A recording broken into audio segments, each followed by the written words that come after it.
Isang mapagpalang araw po sa ating lahat. Papatuloy po tayo sa ating gawain sa ating daily devotion. At ngayon nga po ay nasa 28th season na po tayo. Ang tema po natin ngayon ay ang My Divine Encounter with God. Salamat po sa Panginoon sa mga nauna na nagpahayag ng kanilang mga encounters with God.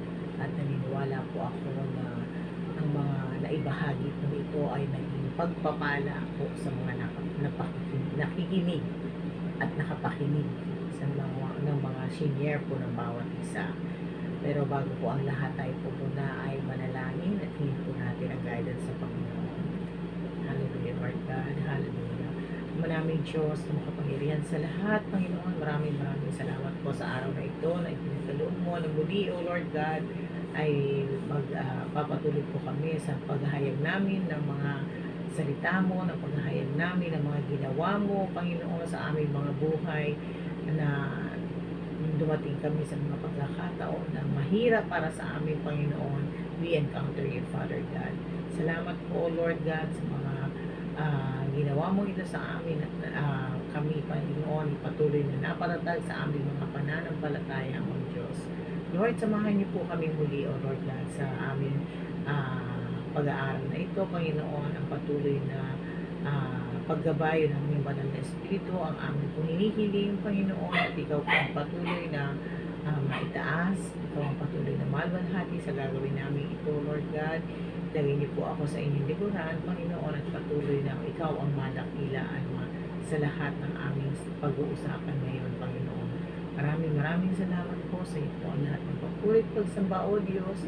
Ito po ang aming samputalangin sa tanging pangalan lamang, O Diyos, ng iyong anak na si Kristo Jesus. Amen. Ayan po. Ngayon naman po, ako naman po ang mag-share ng aking divine encounter with the Lord. Actually, marami na rin po akong na-share dito mismo sa ating daily devotion ng aking mga encounter with the Lord. Ito nga pong pinakahuli ay ang nung pong ako ay muntik ng magbayad ng napakalaking halaga dahil sa pag-order ko inadvertently ng mga books at yung miracle na nakita ko po nung ang aking kapatid ay hipuin ng Panginoon ang kanyang bukol sa kanyang liig at ito po ay na-rule out at gumaling po niya sa kanyang karamdaman na yun at ngayon po ay ang kuya ko ay napakalakas na po. Ang isi-share ko naman po ngayon sa inyo ay yung panahon na ang asawa ko po ay natanggal sa kanyang trabaho. Si Brother Almer po ay isang store manager sa isa sa mga branches ng Wendy's Philippines.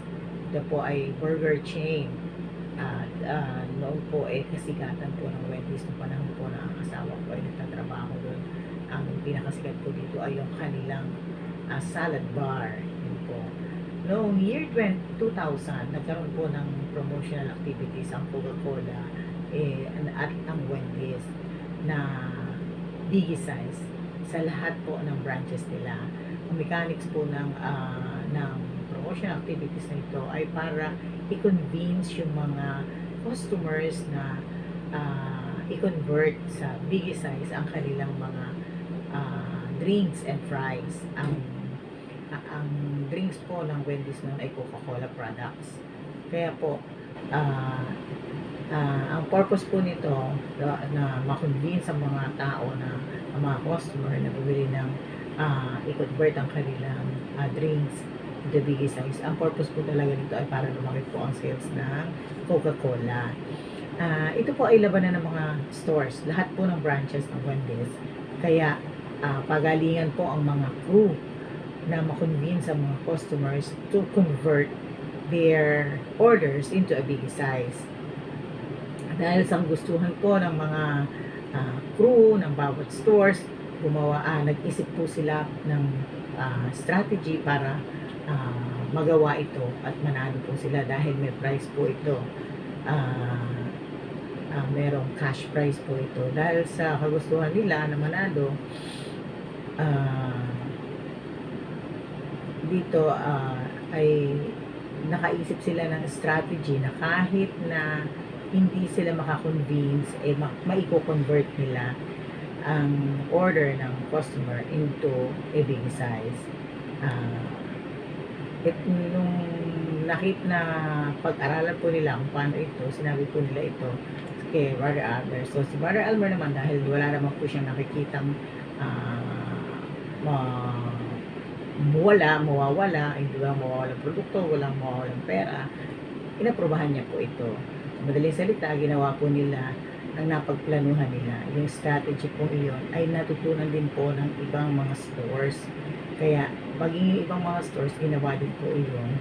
2 months po nag-run ang promotion at nanalo po. Ang mananalo po, may convert ng orders at price ng big size ay ang store ng asawa ko.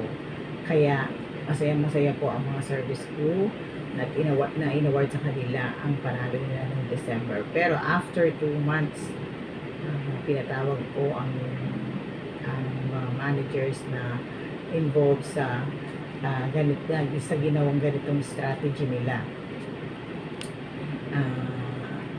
na hindi sila sumunod sa, kasi po ang mechanics po nun, i-convert lamang po yung order ng mga customer into a big size. Dapat ma-convince mo sila. Kaya lang, may ibang mechanics na ginawa ang mga crew. Kaya, nung pinatawag po sila Brother Albert tsaka ibang mga kasamahan niya sa head office, so nalaman nila na gano'n nga ang ginawa ng mga crew, sila po ay binigyan ng sanction nung una at eventually na-terminate po sila at kasama po ang asawa ko doon. So, inako naman po ng asawa ko ang lahat ng mga mali, hindi po niya dinamay ang mga crew. Kaya po, nung panahon na yon, after 2 months, nawalan po siya ng trabaho. Sabi ko, nagkaroon po ako ng takot bilang isang mother, isang nanay, isang asawa na nawalan ng trabaho bigla ang kanyang asawa. Natakot po ako kasi nag-uumpisa pa lang po kaming magpamilya noon. At ako naman po ay may trabaho din naman, pero ang sweldo ko po ay halos sa akin lang po ang kinikita ko noon. Ang mga anak ko po noon ay nag-aaral sa mga private schools, pareho po sila. Pero hindi naman po kami pinabayaan ng Panginoon. Yun po ang napakabuti na ang Panginoon po ay pinagpala pa rin po kami sa pamamagitan ng mga biyanan ko. Sinuportahan po nila kami financially. At nag-isip po sila kung anong negosyo ang aming maitatayo para meron naman pong pagkakitaan kami aside from sa trabaho ko. Kaya nag-isip po sila noon, ang iniisip po nila noon ay pandisalan. Kasi dito po sa lugar namin, wala pong nagtitinda ng pandesal. So lalabas ka pa para makabili ka ng pandesal. So yun po una nilang inisip na maging negosyo namin. Pero sabi ko, parang ang hirap naman nun kasi bukod sa mahal na yung mga equipment sa pag umpisa ng negosyo ng pandesal, tapos madaling araw ko pagigising, ganyan, hindi pa po ako marunong mag-bake noon, hindi ko pa na-try mag-bake. Ibig sabihin, madami pa akong pag-aaralan, marami pa kaming pag-aaralan bago namin magawa yung negosyo yun. Dito po sa panahon po ito, panay po ang nadulog ko sa Panginoon. Nag-pray po ako sa Kanya, humingi ako sa Kanya ng wisdom and guidance, kasi future na po ang pinaplano namin noon. One time po, habang ako po ay nagpe-pray, pinakita po ng Panginoon sa akin ang peanut butter. So, inilagay niya po sa isip ko ito na gawin po itong business namin kaysa sa pandesal, sa paggawa ng pandesal. Sinabi ko po ito sa asawa ko, sabi ko sa kanya, peanut butter ang binigay ng Lord sa atin na gawin natin negosyo kasi dito may market na agad tayo. Ang biyanan ko, noong panahon pong iyon, ang business po ng biyanan ko ay gumagawa po sila ng patis, toyo at supa, at kumukuha din po sila ng peanut butter sa Muson. doon po sa kapatid ng isa sa aking mga bilas. Sinabi po namin iyon sa biyanan ko, yung ganung revelation ng Lord sa amin. So, ang nakumbinsi naman po sila na peanut butter na nga po ang gawin namin negosyo. Bukod po doon, may dati po kaming kapatiran dito sa Perez na nakapag-aral ng paggawa ng peanut butter. Puntahan po ni Brother Almer yan, nagpaturo siya kung paano ba yung paggawa ng peanut butter, yung proseso ng paggawa ng peanut butter. So, nakonvinsi naman po naturuan naman po ang asawa ko noon, pero hindi po yun naging enough para mag-start po kami. So, nagpunta po siya dun sa hindi po test ang tawag dati nun, pero dun po siya nagpunta at inalam po niya kung paano, yung training po ng paggawa ng peanut butter. Inalam po niya kung paano yun at meron naman po ibinigay sa kanyang tao na pupuntahan niya para magturo sa kanya ng proseso ng paggawa ng peanut butter. So, nagpunta po siya doon. Wala na po siya doon sa dating opisina. Nasa Bureau of Plant and Industries na po siya. Tsinagaan po ni Brother Almer yun. Nagpunta po siya doon at nagpaturo.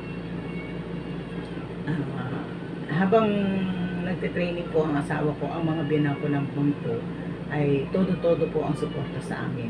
Sila po ang nagpagawa ng aming munting gawaan ng peanut butter. Ang tawag nga po namin ngayon doon paprika, pero maliit lamang po iyon. Yun po ang gawaan namin ng peanut butter. So, sila po ang nagpagawa noon. Sila po ang pumasok, sila po ang bumili ng lahat ng pangangailangan namin. Kalan, kawa, shanse, mga strainer, mga balde, mga bote sa napaglalagyan ng mga finished product. Tapos po, nung nabili na po ang lahat ng ito, nag-start na po ang asawa ko na gumawa ng peanut butter na itunuro sa kanya yung sa Perez at saka po doon sa kinausap ng tao doon sa training center training school at itinuro kung ano ang dapat gawin sa kanya para at patuloy siyang nag-aaral, hindi po kaagad-agad, kumbaga inaral niya po muna tapos nakagawa naman po siya ng produkto, pero hindi po agad-agad okay na yung produkto. Kaya sa bawat gawa po niya, pumupunta po siya dun sa training center na yon at pinapakita po niya dun sa nagturo sa kanya kung ano nagiging outcome ng kanyang produkto. So, una po, hindi maganda, minsan mabula, sabing gano'n sa kanya nung nasa training program na siguro maraming gatas, so dinawasan po ng gatas hanggang sa ma-perfect na po niya yung paggawa ng peanut butter. At nung pong una, kahit na hindi perfect yung peanut butter na ginagawa ng asawa ko, kahit experimental lang po iyon, binibili po iyon ng biyanan ko at yun ay binibenta niya sa mga customer niya. Nung una, biyanan ko lamang po ang aming customer. So, maliit lang po ang kinikita niya. Kumbaga, nag-aaral pa lang po siya, pero kumikita na po siya. Habang tumatagal, nung maging okay na po yung gawa ng peanut butter, naghanap na po si Brother Almer ng customer sa labas. Hindi po naging madali ang paghanap ng customer dahil bago pa lamang po yung produkto namin at hindi pa po kilala sa market. Pero dahil sa panalangin at tiyaga po ni Brother Almer, katulong ang kanyang pinsan, naka-build up po sila ng mga customers at unti-unting tinanggap ang peanut butter sa market. Yun po yung Sunny's Peanut Butter. Madami po rin kaming naging mga challenges sa business namin ito. Minsan may pagkakataong ang mga na-order namin mani hindi nagiging maganda at nasisira po ang aming produkto, naapektuhan ang aming produkto dahil sa mga hindi magandang na-order namin mga mani. Pero lahat naman po iyon ay napagtagumpayan, naayos, napagtagumpayan sa tulong po ng Panginoon. At yung din pong ang umpisa, at yun na din po ang umpisa ng pag-asenso ng business namin. Naging maayos po ang buhay namin at kung i-compare po nung nagtatrabaho yung asawa ko sa Wendy's, mas maganda na po ang naging buhay namin financially, at yung asawa ko po hindi na ganon katagal nagtatrabaho, kasi pag nung nasa Wendy's po yun, pagka-uwi nun, nasa telepono pa po yun, follow up pa rin po yun sa store, ganun po siya nun. Pero dahil may sarili na kami business, hawak na po niya yung oras niya. Sa biyaya po ng Panginoon, ang business namin, dahil naging matatag po ito dahil siya po ang nagtatag nito. Nagpatuloy po ang biyaya nito dahil ang Panginoon nga po ang nagbigay nito sa amin. Nung nawalan po ng trabaho ang asawa ko, sobra po ako nag-alala. Nagkaroon po ako ng takot kung paano na kami. Pero may ibang plano pala ang Panginoon sa amin. May purpose siya kung bakit naalis ang asawa ko sa Wendy's, kasi may mas maganda siyang ibibigay sa amin. Hindi man naging maganda sa umpisa dahil masakit, nawala ng trabaho, dating store manager, pero mas magandang plano pala niya ng Panginoon para sa amin. Katulad ng sinasabi sa isang favorite verse ko na sa Jeremiah 29:11, sabi dito na, "For I know the plans I have for you, declares the Lord, plans to prosper you and not to harm you, and plans to give you hope and a future." Ang lahat po ng worries ay pagkatiwala lamang po natin sa Lord, dahil siya ang lubos na nagmamalasakit sa atin. Siya ang kanlungan natin at very present help in times of trouble. Diba? Kung ano man po yung mga pinagdadaanan natin, siya lang po ang tunay na nakakaalam nito. Siya lang po ang nakakaalam na naman ang puso natin, at patuloy lamang po natin ilulog sa Kanya ang lahat ng alalahanin natin. Dahil sabi sa Philippians 4:6-7, "Do not be anxious about anything, but in everything, by prayer and supplication, with thanksgiving, let your request be made known to God. And the peace of God, which surpasses all understanding, will guard your hearts and your minds in Christ Jesus."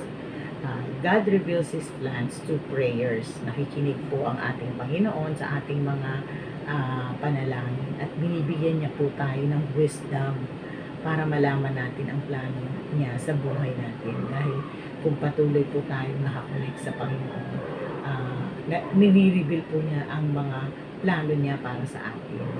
Maging ang sabi sa Romans 8:28, "God works all things together for the good of those who love Him."